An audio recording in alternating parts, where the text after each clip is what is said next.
You're listening to the Fanalist Podcast. Follow on Twitter at TheFanalystPod.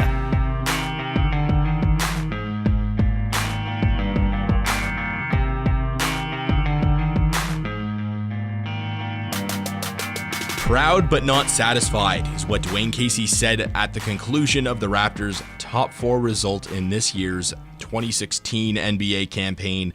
We'll get to the not satisfied part, but let's talk about how proud he is of the Toronto Raptors.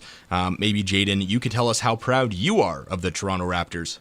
I'm actually surprised they made it that far. I never expected that they'd get past the first round, let alone the second round. I mean, it's unbelievable what they did, and I'm glad that they took it to 6 with the Cavs, but just overall, I'm really proud of the team. Yeah, once you kind of get caught in the postseason, the way things are going, I kind of forgot how surprising and really amazing it was for them to be in the top four of the league. As you're going through the first and second round, they had two very beatable opponents, and they prevailed. It took 7 games in both of those, but let's not hold that against the Raptors. I say let's not, but later I will. Indiana Pacers and the Miami Heat, they went through Paul George, they went through Dwayne Wade, and, can't blame them for not being able to get through LeBron James. Overall, you can't be disappointed as a Raptors fan, really. I mean, I don't think there was anybody who expected them to get by the Cavs. The idea that they had a tough run with the Pacers and the Heat just adds to their season, really. I mean, the fact that they were able to get past those Game 7s when previous seasons they weren't even able to get past the first round. It's just, to me, it was overall a very good season for the Raptors. When you write it down, they've won 2 Game 7s. They took the Cavs to 6 games. Lowry went All-NBA. 2 All-Stars at the All-Star game, which was in Toronto, and the franchise launched the 905 farm team in Mississauga. Really a great year for the Toronto Raptors organization, but there's changes coming. 2 key pieces of the Toronto Raptors' success are gone. DeMar DeRozan and Bismack Bismack, both are technically not Toronto Raptors at the moment. We don't know that for sure. Now, Masais Future is still trying to work a creative way, as he said earlier this morning, to try to keep both DeMar and Bismack on the Toronto Raptors, but it's not looking good for DeMar. There's a lot of teams that would like to have a talent such as he does, but Bismack Bismack, on the other hand, I think he will stay a Raptor, and I think he will be a great piece for next year's successful team, hopefully. I know that he'll back up JV, and I think that they'll have 2 of the strongest centers in the league. Now, you're talking about with what Ujiri said, right? Where his number 1 goal was to re-sign DeMar DeRozan. So here's the thing. DeMar DeRozan is going to be getting a max contract. A lot of other teams are willing to give him that amount of money. We don't know if the Toronto Raptors can afford to give him that much money. But if they do, they're going all in on DeMar and Kyle Lowry once again. And then in 2 seasons, Kyle Lowry is a free agent.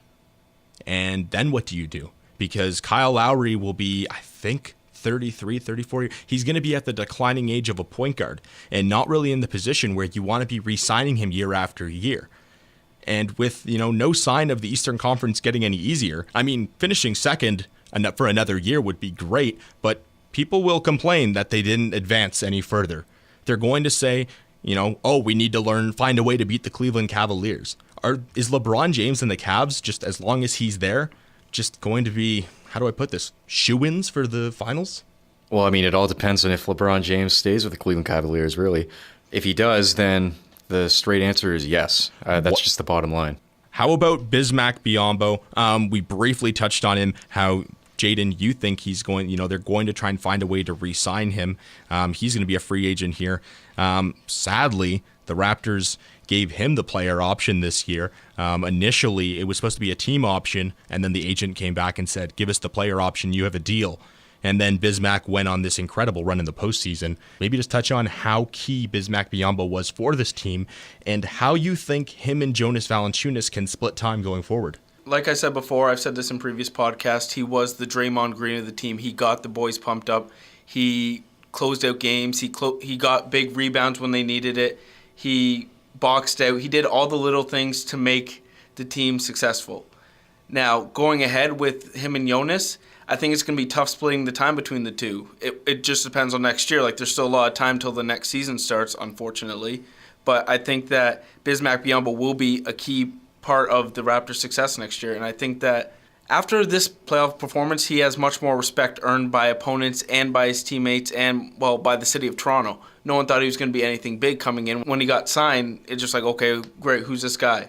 But after these playoffs, I think that he's created a name for himself. I feel like having Valanciunas and Biyombo is just too much in the center position. They also have Lucas Nogueira, who, he's not ready to be full-time in the NBA, making a full-time impact. But, as a guy coming off the bench behind JV, I think it could be done. Scola is going to be on the way out. It'd be interesting to see if the Raptors proposed an offer for some sort of coaching or something, because Scola could definitely be useful in that sense. But I think as for his career on the floor, it's done in Toronto, and I'm pretty glad of that.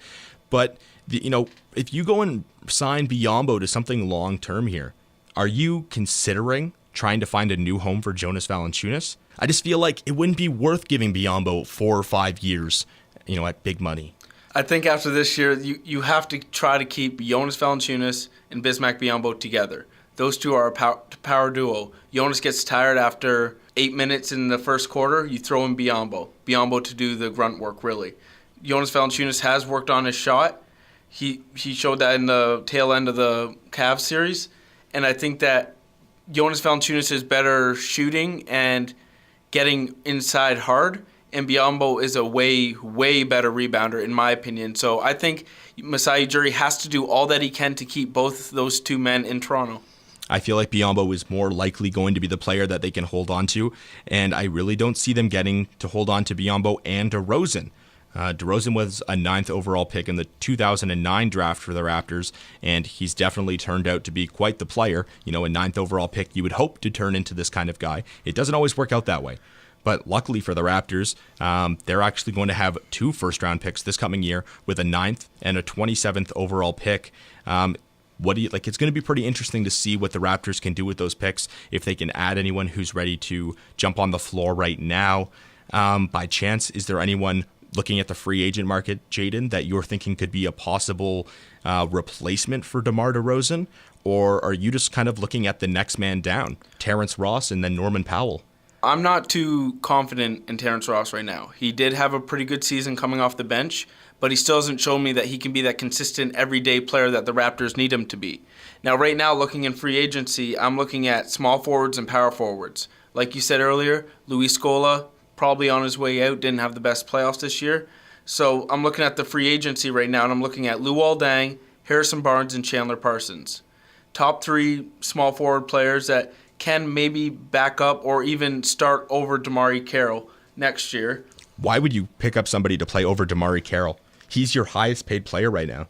He may be the highest paid player, but he didn't produce in the playoffs like I expected him to, even with his injury. He was injured. I think you kind of got to give DeMar Carroll a bit of you got to wash your hands after this postseason and give him another opportunity. I don't think it's fair to really judge him too strongly on an injury-plagued season.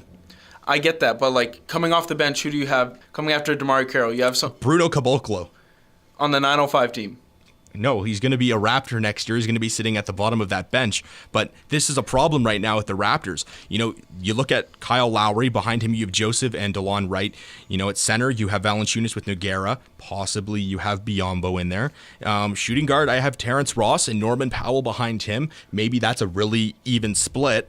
And then at small forward, Carroll with Caboclo, sadly, right behind him. And at power forward, you have Patrick Patterson, who's another guy who I don't think can be in the starting lineup of a championship team. Probably not. I agree with you on that one, Patrick Patterson coming off the bench. But I do think that DeMar Carroll needs someone behind him that you can trust, like a Luol Deng or Harrison Barnes, which was on a championship team and can give you that experience to take you all the way to the finals. I completely agree. They need somebody there. I don't know who, and I don't know quite how much salary you allocate to that position to make sure you have that. Hopefully somebody who can go between the power forward and small forward position, maybe somebody who can take over and be right now the number 1 candidate for power forward over Patrick Patterson. Like I said, I don't think he can be a starting player on a championship caliber team. He showed this season, he actually really frustrated me because you look at all these other great teams in the league, or let's say specifically you look at Klay Thompson the other night, the way he was throwing up threes, and this might not be fair to, judge other players based on, but you see the way that Klay Thompson can just drain a three from anywhere. You see the way Steph Curry can drain a three from anywhere. Patrick Patterson, even DeMar Carroll, at least, he was injured, so we'll give him that. But these guys were missing so many open looks. It frustrates me so much to see these professional guys shooting like 20% on open threes. There's no answer for that. It was definitely frustrating to watch them miss so many open threes when you're just like, okay, guys, how many times did you do this in the regular season? You weren't this bad in the regular season. You obviously got the number 2 seed for some reason. You can't be missing shots, especially against the Cavaliers, who we know is such a great three-point shooting team. It was tough to see them miss the shots. And honestly, if they hit even 50% of those shots, it would have been a totally different series. Yeah, you know what? I think the Raptors actually had the Cavaliers in a bad spot there. And if those guys were able to make those shots coming down the stretch, that game would have gone to 7, and it could have been very, very close. Someone who you touched on with Terrence Ross, not having much faith in him. See, the way I look at it right now is it doesn't matter if you have faith in Terrence Ross. This franchise has boosted his salary from $3.5 to $10.5 million for the next 3 years, and you only played him 17 minutes a game during the postseason here, and he only was able to contribute 24 points in those final 6 games against the Cavs. Is that because of Terrence Ross's inability? Because he was shooting fine. Or is that a coaching thing? Is this something that KC just didn't know how to deal with Terrence Ross? Was he too much of a defensive liability? What was it? I honestly just think he's just a defensive liability. If you can't trust him on the defensive end, I don't think that I think he was better in a year or two ago than he is right now. And honestly, he needs to learn how to put the ball on the floor on offense and attack the rim. That's what all the Raptors need to do. They're shooting too many threes. They thought they were the Warriors. They are not a three-point shooting team. They're grind it out, get to the bucket, play the city game, go to the foul line. And honestly, if they would have done that during the Cavaliers series, it would have been different. Since we were also talking about power forwards and trying to get Patterson out of the starting lineup, is there anyone on free agency that you kind of have your finger on, Jayden, that you would like to see, possibly get an offer from the Raptors? Well, there's 2 people I have in mind right now, and that's Al Horford of the Atlanta Hawks and Ryan Anderson from the Pelicans. Al Horford, the Raptors tried to go after him last year. Well, there was rumors of them going after him, but they never made an actual deal. Al Horford averaged 15 points a game, 7 rebounds, 1 block. He's a guy that's kind of like a Patrick Patterson. He will give you that heart and hustle and can also hit the outside shot. Ryan Anderson, he's more consistently three-point shooter, power forward, which you don't see too much in the game. The best one right now is Kevin Love, as the Raptors just recently saw. Ryan Anderson averaged 17 points a game and 6 rebounds and shot 37% from the three-point line, which is pretty good for a power forward. So those are 2 guys I hope the Raptors will take a look at, maybe to slip into that starting 4 spot. I think that they'll go more for Al Horford than they are Ryan Anderson, just because they're more familiar with him, I think. But if they did end up getting Ryan Anderson, that would be a huge boost to the team, maybe even put them into the NBA Finals. Are you okay with letting Ross and Norman Powell share the shooting guard spot? I would rather have Norman Powell, just from what I've seen this playoffs. He's quick, he can shoot, and he has that Toronto swagger about him. It's kind of like he kind of has that Lou Williams and even DeMar DeRozan tough guy mentality, tough guy swagger. Just the way he walks, the way he plays aggressive, he plays with confidence, and he can shoot. We did see that from him. We did see Norman Powell contribute a lot towards the end of the regular season and at the beginning of the playoffs. Again, I'm concerned with why he didn't get as much time on the floor against the Cavs. I think it was matchups, probably because it should be DeMar DeRozan in there. That's why he was taking the back seat. But I don't know how ready he is to grab that position and take over. Terrence Ross, he does have some experience starting in that position. The Raptors have, they've paid Terrence Ross. They've put the money down.